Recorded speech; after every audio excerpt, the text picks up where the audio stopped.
Welcome back to the Air Mobility Command Museum. Today we're going to talk about the venerable Boeing B-17 Flying Fortress. Just over 12,000 of these aircraft were built during World War II and formed the backbone of our bomber force in both Europe and in the Pacific in the first half of the war. Our aircraft, a B-17G, was accepted by the museum back in 1989 when the Air Mobility Command Museum was still the Dover Air Force Base Museum. Now the aircraft right now is painted as an aircraft of the 381st Bomb Group out of Ridgewell. However, this particular aircraft wasn't built till 1945 and really served as a drone controller out of MacDill Air Force Base. Now the B-17, of course one of the most famous planes ever built, is powered by four Wright 1820 radial engines.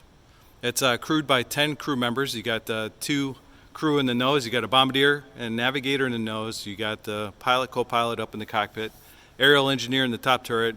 Behind the bomb bay, you got the radio operator, the ball turret gunner, two waist gunners, and a tail gunner. Now on this aircraft, you got 1450 caliber machine guns to help defend it. And a lot of them were lost regardless of that. Now as we close up here, we'll take a closer look at the aircraft. The nose art on this aircraft was actually commissioned and done by Gil Cohen, which is a famous aviation artist. So he did a really good job on it. So as we walk around, we'll show you the chin turret and the nose. Now on the B-17, the chin turret was unique to the G model and was installed to help defend against frontal attacks. By 1943, the Luftwaffe had known that the best way of taking down a B-17 was from the front. You take out the pilots, you take out the plane. So they installed the chin turret to defend against the front. Now the chin turret was operated by the bombardier, and he has a swing-out hand controller to control that electrically. And we'll take a look at the wings here.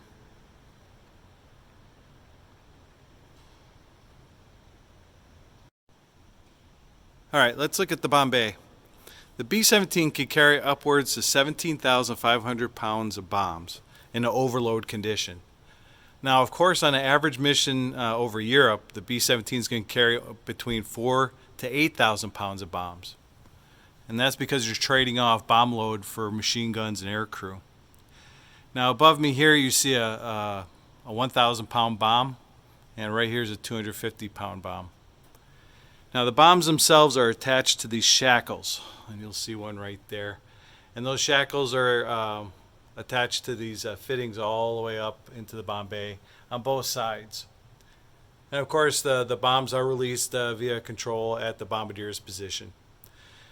Now, what I'm looking at here is a narrow catwalk that goes between the radio operator's position and the cockpit up ahead. And it's a very narrow open position as well. And take a quick look around here. And again, I apologize for how tight this camera is. I can't zoom it out anymore, unfortunately.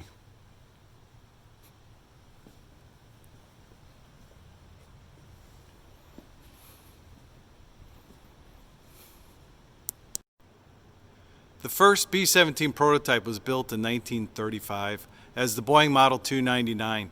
Now this aircraft was extremely expensive, costing over double that of the next bomber in line, which was the B-18 Bolo.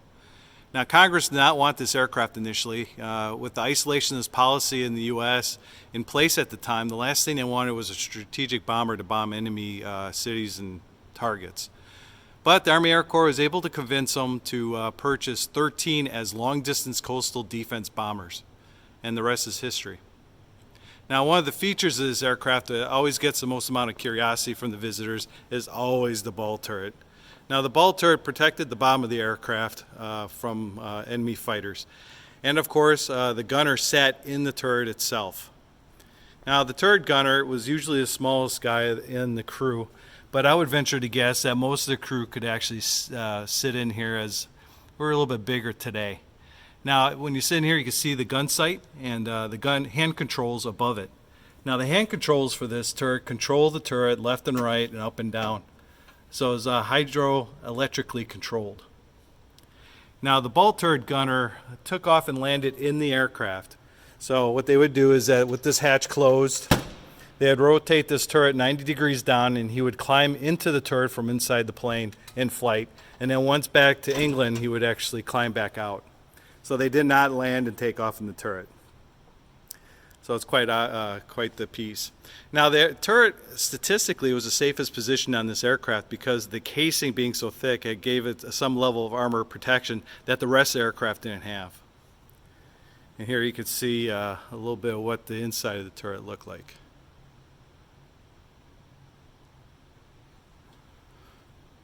And that's the side of the aircraft. Now this is the tail gunner's position on the aircraft. It's a Cheyenne version of the late B-17Gs. The tail gunner would kneel back there. He's sitting on a chair underneath, and his legs are underneath him. And of course he's got his gun sight with the twin 50 caliber machine guns. Now as we move forward underneath the tail here, you'll see the waist gun position and the ball turret. Now next to this ball turret is an odd contraption. This is a trailing HF antenna. Now a lot of people have no clue. I didn't know what that was when I first saw it. I thought it was a static eliminator of some sort. But it's actually a HF antenna. And that ball at the end is a lead ball. And what that does is that's actually attached to a very long cable that's led out from a reel. So it actually trails behind the aircraft, and that becomes the high frequency radio antenna for the aircraft. Pretty odd, but it worked. And the front of the ball turret. Now the ball turret can rotate a full 360 degrees and can rotate a full 90 degrees down.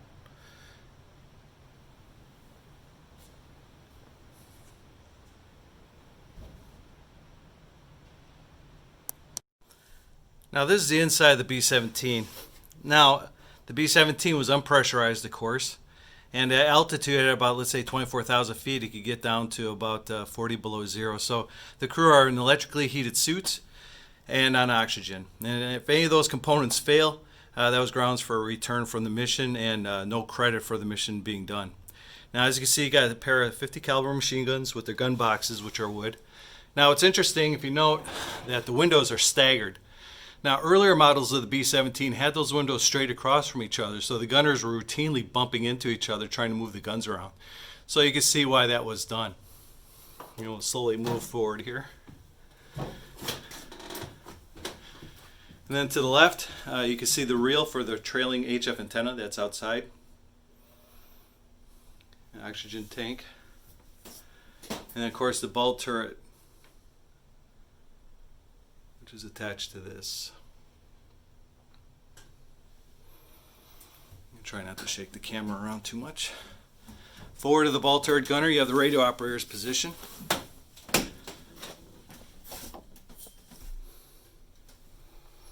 And too bad this camera doesn't zoom out a little bit more. It's kind of zoomed in. But it is tight in here, so there's not much you can do about it.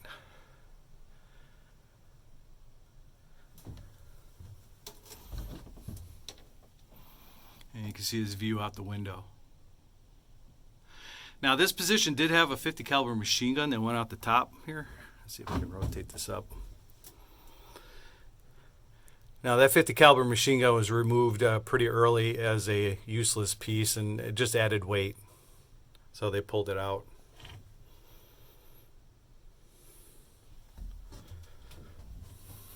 Of course you got the radio rack there. Let's see if I can get over the bomb bay. This is always tricky because it's a very narrow walkway. Gives you an idea just how narrow it is. And it's virtually impossible to slip between these racks without having a parachute. I don't know how they did it.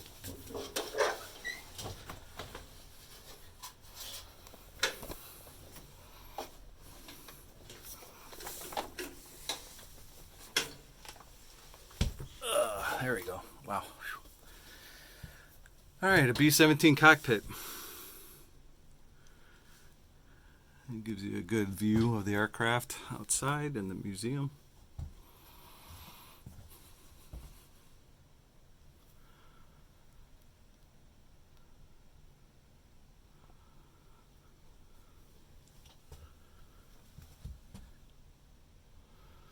Now really, there's no armor plating on this aircraft whatsoever, except for maybe the ball turret and the windshields and the aft gunner's window. But that's about it. Everything else is just thin aluminum.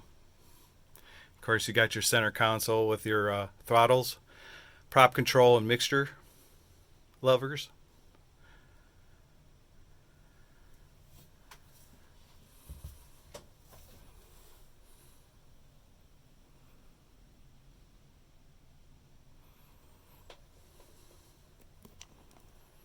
And let's go to the nose.